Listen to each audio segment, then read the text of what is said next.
Hamish, welcome to the Closing Authority, man. What's up? How we doing? Yeah, doing really well. Good to see you on. For sure, for sure. Now, you've been with me a very short while, but what I want to ask you before we dive into everything, what made you actually say yes to working with me in the first place? It's a good question. So when we first touched base, we jumped on a call with a couple of friends of mine that are also working with you, Liam, and all of us sucked at objection handling. And we actually went through the think about objection where I role played the prospect and you were the salesman, and I was like a brick wall. I did not give you a single inch. And I think after like 6 minutes, finally, I started to give you something, and then we actually got through to think about objection. I'm like, all right, this guy like knows his shit. His stuff's good. Maybe he knows a thing or two about sales. Let's see what else he offers. I love that. Now, I remember that call, man. That was a fun call. Devin was just like, jump in, let's chat. And I was like, Yeah. okay, sure. If you had to sum up your experience just in one word, what would it be and why?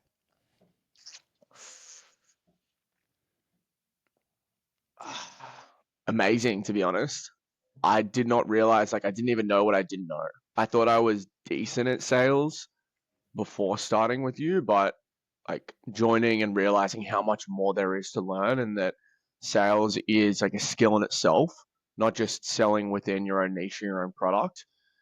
Um, and just developing like a process and a framework around how I'm selling and applying that straight away. It wasn't something that needed to take time to learn. And I found that that's probably been the most important lesson that you've taught me is knowing that I can follow a process and like I have systems and processes in other parts of my life, whether it be like martial arts, whether it be other parts of my business. Why don't I have them in sales? And that was probably the most like mind blowing thing is that I should be doing that in sales as well. And I guess the other side of that is like, what were you doing with your sales process, right? Because I know you both sell for yourself and you also sell for an account.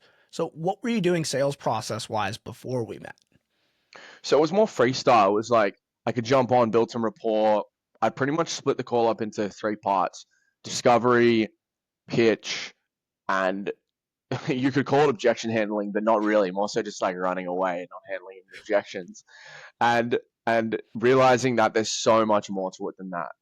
And applying that structure around each part of the call and breaking it down even further and making sure you're willing to sit with the prospect and go further, interject, probe where you need more information until you really find the pain. That's been like what I've seen the biggest shift from just jumping on a call freestyle to like really understanding there's an objective behind each stage in the call. And it's kind of like Inception. Like it's like you want to go down each level until you finally get to where you want to go to, and then you can come back up with the prospect. And that to me has been like the biggest shift from what I was doing, just freestyling it, to having a process around the the systems. Hmm. And because you didn't realize that before we started working together, right? You didn't know that I was going to systematize and put processes in with what you were doing. I guess what were you struggling with most? Was it like more of like a mental block with your sales? Was it like financially it was just going rough for you in business, or was it a skill set issue? Like what was actually the biggest issue for you? All the above. It was certainly within like now knowing what I know from what your programs taught me. It's correctly like diagnosing the constraint and focusing in just on that constraint.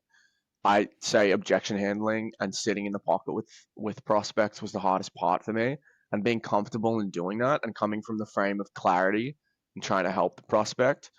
That that was one of them. Financially, definitely just felt that jumping on sales calls was kind of like a lottery. If you think you get a good prospect, they don't understand what you're pitching very well. It's easy rather than having a process of like helping people and going beneath the layers each time, and going deeper with each prospect and dealing with the prospect as who they are rather than just trying to apply what you want to apply onto them. Hmm. And before we started working together, like, had you done any other type of coaching? Had you worked with anyone, bought in a program before? Yeah, for sure. So I've bought uh, agency programs, but nothing on sales in particular. And I didn't realize how important actually having someone with training in sales to teach you and give you the frameworks is. Because just watching like an hour or 2 hours worth of how to sell is not sufficient. You need to be practicing, role playing, like getting deeper and really understanding where your bottlenecks are. Because like sure, you can go out and close deals, but can you close at 40 or 50%? Like the shift I've had since working with you, probably not unless you're following that process. Hmm. What do you think was some of the biggest like mindset shifts that you've had over the last couple weeks of the coaching? I think in the past 2 weeks, like even after our first call, the biggest mindset shift I had was like it's okay to sit with people and to maintain frame around the call, even if somebody's a type A prospect. Like for example, the day after our first call, when we discussed just that and we discussed probing and interjecting, like I closed at 50%. I've never had a day where I've closed at 50% before. I've never had a week where I've closed at 50% before. And that was just that gave me the confidence around, okay, this is my call. I'm gonna set the frame. I'm gonna interject and probe. I'm gonna follow my process. And if a prospect doesn't want to do that, I'll just keep on looping back to it and making sure that the process is there because that's what leads to the sale at the end of the day. It's making sure you've shut off all the doors that they can they can go down at the end. And I guess leading into that more, like, how has your confidence on calls changed, like, compared to before? Oh, huge. Like completely different. Just having that process and having that structure that you provided with the clarity based selling is huge. I can set the frame. I can follow the structure. When I get to the objection handling, I'm not screaming, trying to let the prospect just jump off the call straight away to satisfy me internally. I'm happy to sit there and just being more comfortable has probably been the biggest impact. Hmm. And was there any kind of breakthrough moments for you that you're like never gonna forget from that process? Yeah, I think it was handling my first, like actually closing my first string of objections and looping for around 30 minutes with a prospect, where I ended up pulling like the Batman analogy and using that on the prospect after I'd handled everything. I'd gone through the financial objection, I'd gone through the partner objection, and finally it was just a fear thing. And I confronted the prospect, said, look, like this sounds like you really want to do this. Is it just fear holding you back? And he said yes, and we went through the handle, and he committed, and he closed on the call. That was the biggest like mind blowing aspect is that just being comfortable following the process. And I keep on saying this, I sound like a broken record, but like following the processes around selling is so important. It's so important, and I realized that in repping it and making sure that I apply that to every call, and I'm disciplined enough to apply that to every call, and not get emotional, not go off track. And like credit to you, Liam, and closing authority, I would have no idea about that.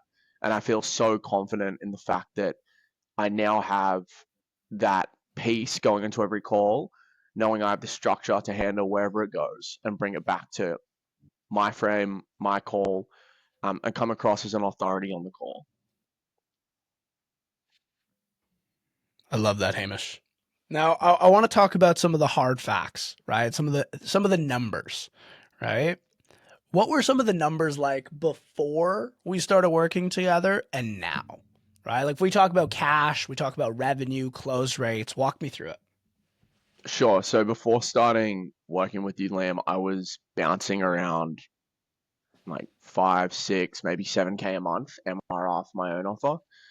And after the first 2 weeks of working with you, my cash collected on my own offer was 22K, and my MRR had shot up to around, let's call it like 20, 21K for this coming month, which is just insane. It's not a double, it's a 4X in my business. And that's not changing anything on the back end. That's not changing my marketing. that's just getting on calls with that structure and that like being comfortable sitting on a sales call, knowing that I can close them and I can close them without being pushy, but by following the processes that you've taught, which is creating that internal, what's the word again? The Pressure. internal pressure, not external pressure. And just seeing prospects go through that themselves is just it's magical, really. So you made 22K in the last 2 weeks of us working together. Yeah, it's ridiculous, man. It's absolutely ridiculous. And that's not even including I also for one of my clients work on another offer which is just sales. It's not for my own business. And for that I've collected 10K and 100K in contract value as well over like that 2 week period. It's just been ridiculous. And And what's sure your there's a bit comms of on luck that? in there. It's gonna be four and a half K, four and So a half K upfront. we're talking like 26, 27K in 2 weeks for you. Yeah, 26, 27K. And that's cash collected, including comms as well. Bro, like how is that impacting your life outside of sales? Oh, it's huge, man. It's not realizing that sales is the biggest bottleneck and now like identifying that has just been huge. It's changed obviously my financial situation. Like having that cash in the bank just brings a level of freedom. Um, it's given me the confidence to like want to bet bigger in my business, spend more money on ads. I feel like it's just going to take me to the next level, and I think I'll keep on growing as well on on the sales side of things as well, and realizing how important that is. Like these skills will atrophy. You have to keep consistent, keep on doing the reps, keep on following the processes, following up as well. It's huge, man. And I can't thank you enough and closing authority enough. It's been like a game changer. As simple as it is, like you're very simple in the way you teach the processes. It's not magic. It's it's just basic fundamental understanding of sales that works extremely well. I'm guessing in B2C as well, but in B2B particular for me. What do you think your life would look like if you didn't take the leap? Because what the prospects what the viewers may not know, you are prospects. If you're listening to this, I'm gonna get you. Um, but no, what they may not know is they see those results and they hear what you're talking about, but what they don't see is the fact that I followed up with you religiously for like 4 months before we started working together. 100%. And that's probably like like apart from obviously the call, like for B2B, what is it, 30, 40% of your deals are probably going to close after the call. And that is super important. And I've realized that like even though I had a pretty good hot streak in the first 2 weeks, just having that follow-up process in place is so important. Um, for the prospects that are out there thinking about it, like do it. It is game changing. If you run an agency, you're on an offer that's B2B, like Liam's processes are phenomenal and you're going to get an ROI quickly if you buy in. And that's probably the most important part. You've got to commit to the process of studying, following Liam's advice, jumping on the role plays and buy in because if you don't buy in, it won't work. Like it's not magic. It can be magic if you do the work, but you've got to buy into the process. What do you think this month would have looked like if we didn't work together? Yeah, wouldn't be as good financially. I'd probably have a couple less zeros in my bank account. This is our first month of working together, and I'm so excited for the next 2 months. I know we're just scraping the surface. It would have sucked if I didn't jump in. I would have been running in the same spot. I wouldn't have changed. Yeah, just do it if you're thinking about it. I was gonna say, like, if someone's listening to this and they're kind of on the fence about joining, what would you say to them? Because that was you. You were on Yeah, the fence. 100%, 100%. You've got to believe in yourself and the fact that you don't know what you don't know. And I think that's like the biggest revelation with Liam's course is you may think you're decent at sales, you're closing at 20, maybe 30, excuse me, but you don't know what you don't know. And if you don't make the jump, you'll never have any understanding and you'll never climb that confidence hierarchy of sales. Because like the one thing you've taught me, Liam, is sales is a skill and you can get a lot better at sales regardless of what you sound like, who you are, what you're selling. And that's the most important concept. It's like you can get better at sales, you should jump in and learn. And what's next for you, man? Where are you going? Well, what are you going to be taking with these skills? Where are you driving the business to? Yeah, keep on scaling. That's the goal. I wanna get to 50K a month in the next 3 months, and I think I can definitely do that. I just need to spend more on ads and keep on investing, keep on sharpening the sword, um, and building a business.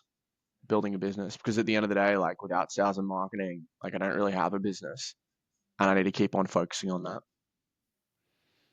Well, Hamish, look, I know it's been a short time that we've worked together, but in the last 2 weeks, man, I have seen you talked about it there, your buy in, right? When I give you a piece of advice, when I see there, and I want to take a second and really acknowledge you for that. Um, because, man, it's huge. I say it all the time, but like you can lead a horse to water, you can't make it drink. Right. I can put all the tools in front of you, and it doesn't matter how incredible they are. If you don't pick them up and use them, it doesn't do any good. And you have picked up every single tool. Maybe I needed to whack you over the head once or twice, but you've picked up every single tool and really maximized with it. So thank you for doing that, man. It I can't have great results with my clients unless my clients are great. And you've been great. For now. Rerun in 2 weeks. Finish. Um, but no, thank you so much, man. Really appreciate you jumping on. And guys, for any viewers that are listening in and you're interested in wondering what the Closing Authority is, what it is we do, how I help people, feel free to join my free school group. You can send me a message and we can jump on a call and have a chat. If this was helpful for you, if you found it engaging, drop a comment, subscribe, follow along the journey. There's going to be a lot of this kind of stuff coming soon. Thanks again, Hamish. Appreciate ya.